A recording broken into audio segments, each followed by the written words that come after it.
వాళ్ళు కంతుల ప్రకారము కట్టమని చెప్పిన తర్వాత అమౌంట్లు ఎక్కువగా వచ్చిన రోజులు బాగానే ఉన్నారు. అమౌంట్స్ వన్స్ ఎక్కడైతే స్టాప్ అయిపోయిందో ఆ రోజు అందరూ తిరగబడ్డారు. ఆ రోజే కానీ మాకు ఇట్లా జరిగింది అని ఎవరైనా ఇన్ఫర్మేషన్ ఇచ్చింటే వీళ్ళు కూడా అలర్ట్ అయ్యేదానికి ఉండిండు. వీళ్ళు ఎప్పుడైతే ఒక పర్సన్ని జాయిన్ చేసినప్పుడు వాళ్ళ దీంతో ఇద్దరు ముగ్గురిని వేసుకొని అది 10 రూపాయలు కాస్త 100 రూపాయలు అయ్యేసరికి ఎవరికి పరిస్థితి అర్థం కాల.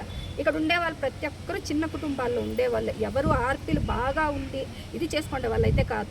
అందరూ ఏమంటున్నారు అకౌంట్లు చెక్ చేయండి అని అంటున్నారు. ఎవరు అకౌంట్లు చెక్ చేసినా మీరు కూడా బాగా చూడండి, వీళ్ళు కూడా లక్షలు వేసుకొని మోసపోయిన వాళ్ళే తప్ప ఎవరి చేతిలో డబ్బులు పెట్టుకునే వాళ్ళు కాదు.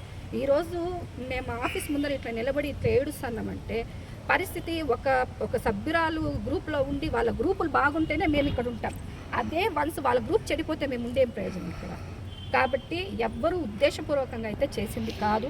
మీరు మీడియా వాళ్ళు కూడా ఒకసారి ఆలోచన చేసి ఆర్టీలు ఎవరైతే పొరపాటు చేస్తున్నారో అది నిజాలు తెలుసుకొని కొంచెం ఆలోచన చేసి వేయాలనుకుంటున్నాను. ఈ డబ్బంతా ఎక్కడికి పోయింటుంది అనుకుంటున్నారు మీరు? నాకైతే తెలియదండి, నేను లాగిన్ అయితే చెయ్యలేదు, నేను దీంట్లో లేను, మా సభ్యులను కూడా ఎవరి దగ్గర వేయించలేదు.